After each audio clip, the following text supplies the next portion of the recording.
RTDS भक्ति and धार्मिक कहानियाँ चैनल पर आपका स्वागत है। वैशाख अमावस्या सिर्फ एक तिथि नहीं है, ये वो दिन है जब भाग्य भी बदल सकता है। कहते हैं इस एक दिन जीवित और पितरों के बीच की दूरी खत्म हो जाती है और वैशाख मास की कथा जो एक बार सुन ले उसके सारे दुख दर्द और दरिद्रता दूर हो जाती है। आइए कथा शुरू करते हैं।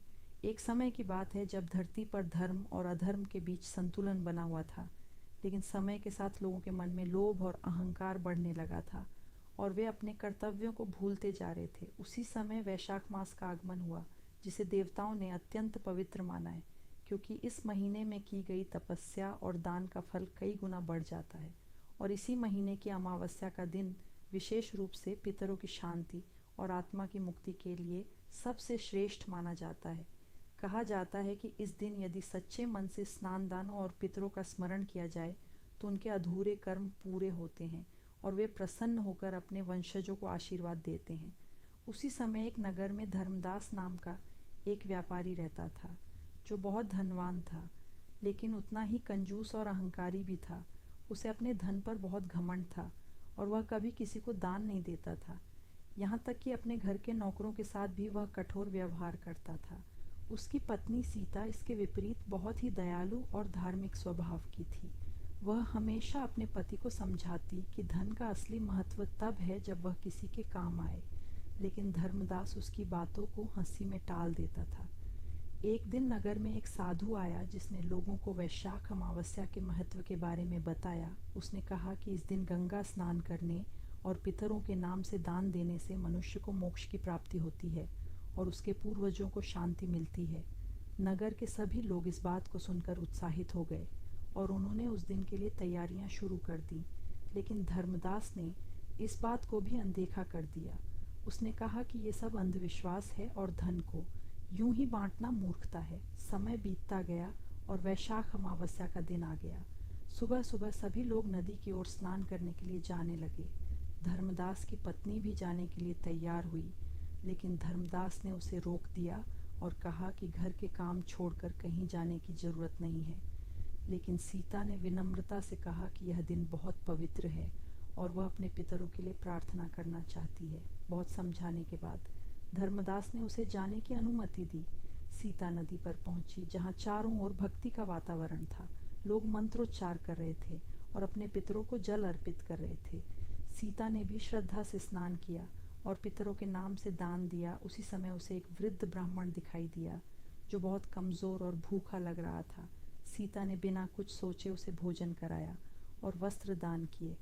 ब्राह्मण ने प्रसन्न होकर उसे आशीर्वाद दिया और कहा कि तुम्हारी भक्ति से तुम्हारे कुल के सभी पितर संतुष्ट होंगे। उधर धर्मदास अपने घर में बैठा अपने धन की गणना कर रहा था।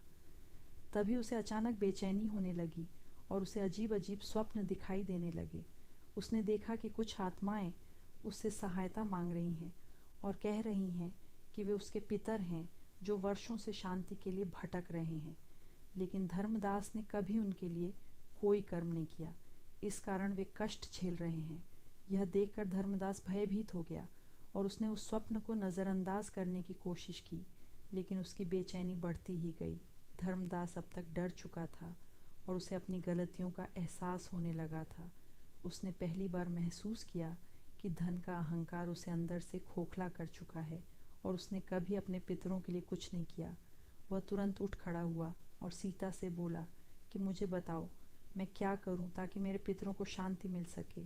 सीता ने उसे समझाया कि अभी भी समय है। यदि सच्चे मन से प्रार्थना की जाए और दान किया जाए तो सब ठीक हो सकता है। धर्मदास ने बिना देर किए अपने सेवकों को बुलाया और कहा कि तुरंत भोजन तैयार किया जाए और ज़रूरतमंद लोगों को बुलाया जाए। रात होते होते उसके घर के बाहर गरीब और भूखे लोगों की भीड़ इकट्ठा हो गई। धर्मदास ने अपने हाथों से सभी को भोजन कराया और वस्त्र बांटे। उसके मन में एक अलग ही शांति का अनुभव होने लगा जो उसने पहले कभी महसूस नहीं किया था। भोजन कराने के बाद वह नदी किनारे गया, जहाँ अभी भी कुछ लोग पितरों के लिए दीप जलाकर प्रार्थना कर रहे थे। धर्मदास ने भी पहली बार सच्चे मन से अपने पितरों का स्मरण किया और उनसे क्षमा मांगी। जैसे ही उसने जल अर्पित किया, उसे ऐसा लगा जैसे उसके मन का बोझ हल्का हो गया हो और उसके भीतर एक नई ऊर्जा का संचार हो रहा हो। उसी समय उसे फिर वही वृद्ध ब्राह्मण दिखाई दिया, जो वास्तव में कोई साधारण व्यक्ति नहीं था। वह एक दिव्य पुरुष था, जिसने धर्मदास से कहा कि तुम्हें अपने कर्मों का फल समझ में आ गया है, और यही सबसे बड़ा परिवर्तन है मनुष्य। जब तक अपने कर्तव्यों को नहीं समझता, तब तक उसे सच्चा सुख नहीं मिलता। धर्मदास ने विनम्र होकर उनसे पूछा कि क्या मेरे पितरों को अब शांति मिल जाएगी? तब ब्राह्मण ने कहा कि सच्चे मन से किया गया एक छोटा सा कार्य भी बहुत बड़ा फल देता है, और आज तुम्हारे द्वारा किए गए कर्मों से तुम्हारे पितर संतुष्ट हो गए हैं। लेकिन यह केवल एक दिन का कार्य नहीं होना चाहिए, बल्कि इसे अपने जीवन का हिस्सा बनाना होगा। इसके बाद धर्मदास पूरी तरह बदल गया। उसने अपने जीवन का उद्देश्य ही बदल दिया। अब वह हर दिन किसी न किसी की मदद करता और ज़रूरतमंदों की सेवा करता। उसका घर, जो पहले कठोरता और स्वार्थ से भरा था, अब दया और करुणा का स्थान बन गया। नगर के लोग, जो पहले उससे दूरी बनाकर रखते थे, अब उसका सम्मान करने लगे। समय बीतता गया और एक दिन फिर वैशाख अमावस्या आई। इस बार धर्मदास ने पूरे नगर के लोगों के साथ मिलकर बड़े स्तर पर दान और पूजा का आयोजन किया। उसने न केवल अपने पितरों के लिए, बल्कि पूरे नगर के कल्याण के लिए प्रार्थना की। उस दिन का वातावरण इतना पवित्र था कि हर किसी के मन में शांति और संतोष का भाव था। कहते हैं कि उस रात धर्मदास को फिर एक स्वप्न आया, जिसमें उसके पितर प्रसन्न होकर उसे आशीर्वाद दे रहे थे और कह रहे थे कि तुम्हारे परिवर्तन ने हमें मुक्त कर दिया है, अब हम शांति में हैं। ये देखकर धर्मदास की आंखों में आंसू आ गए, लेकिन इस बार ये आंसू दुख के नहीं, बल्कि सच्ची खुशी और संतोष के थे। धीरे धीरे धर्मदास की कथा दूर दूर तक फैल गई और लोग उसे एक उदाहरण के रूप में देखने लगे कि कैसे एक व्यक्ति अपने कर्मों को बदलकर अपना और अपने पितरों का जीवन सुधार सकता है। और इसी कारण वैशाख अमावस्या का महत्व और भी बढ़ गया। लोग इस दिन को केवल एक परंपरा के रूप में नहीं, बल्कि अपने जीवन को सुधारने के अवसर के रूप में देखने लगे। और तब से यह मान्यता और भी दृढ़ हो गई कि वैशाख अमावस्या के दिन किया गया स्नान दान और पितरों का स्मरण मनुष्य को न केवल इस जीवन में सुख देता है, बल्कि उसके पूर्वजों को भी शांति प्रदान करता है। और जो व्यक्ति सच्चे मन से इस दिन अपने कर्तव्यों का पालन करता है, उसके जीवन में कभी भी किसी चीज़ की कमी नहीं रहती, और वह सदा सुख और समृद्धि प्राप्त करता है। लेकिन कहानी यहीं समाप्त नहीं होती, क्योंकि धर्मदास का जीवन अब एक नई दिशा में बढ़ चुका था, और उसके भीतर जो परिवर्तन आया था, वह केवल एक दिन का प्रभाव नहीं था, बल्कि उसके पूरे अस्तित्व को बदल चुका था। अब वह हर छोटे बड़े कार्य में धर्म और करुणा को महत्व देने लगा था, और यही कारण था कि उसके जीवन में एक अलग ही प्रकाश फैलने लगा था। एक दिन नगर में एक और घटना घटी, जिसने धर्मदास के विश्वास को और मजबूत कर दिया हुआ। यूँ कि एक गरीब वृद्ध महिला उसके घर के बाहर आई और उसने भोजन की याचना की। पहले का धर्मदास होता तो शायद उसे भगा देता, लेकिन अब वह तुरंत बाहर आया और उसे सम्मान के साथ अंदर बैठाकर भोजन कराया। महिला ने भोजन करते हुए उसे आशीर्वाद दिया और कहा कि जो व्यक्ति अपने पितरों और ज़रूरतमंदों का सम्मान करता है, उसके जीवन में कभी अंधकार नहीं रहता। धर्मदास ने उस दिन महसूस किया कि सेवा ही सच्चा धर्म है। इसी बीच नगर में एक बड़ा संकट आ गया। कई दिनों तक बारिश नहीं हुई और सूखा पड़ने लगा। खेत सूखने लगे और लोगों के पास खाने के लिए अनाज की कमी होने लगी। तब धर्मदास ने अपने भंडार खोल दिए और बिना किसी भेदभाव के सभी लोगों में अनाज बांटना शुरू कर दिया। उसने यह नहीं सोचा कि उसका कितना नुकसान होगा, बल्कि उसने यह सोचा कि यदि आज वह दूसरों की मदद नहीं करेगा तो उसके धन का क्या अर्थ है। लोगों ने पहली बार देखा कि एक समय का कंजूस व्यापारी अब सबसे बड़ा दानी बन चुका है। उसके इस कार्य से न केवल लोगों की जान बची, बल्कि पूरे नगर में एक नई आशा जाग उठी। धीरे धीरे अन्य धनवान लोग भी उससे प्रेरित होकर आगे आए और उन्होंने भी ज़रूरतमंदों की सहायता करनी शुरू कर दी। इस प्रकार एक व्यक्ति के परिवर्तन ने पूरे समाज को बदल दिया। समय के साथ बारिश भी होने लगी और खेत फिर से हरे भरे हो गए। लोग इसे ईश्वर की कृपा मानने लगे और साथ ही धर्मदास के पुण्य कर्मों का फल भी समझने लगे।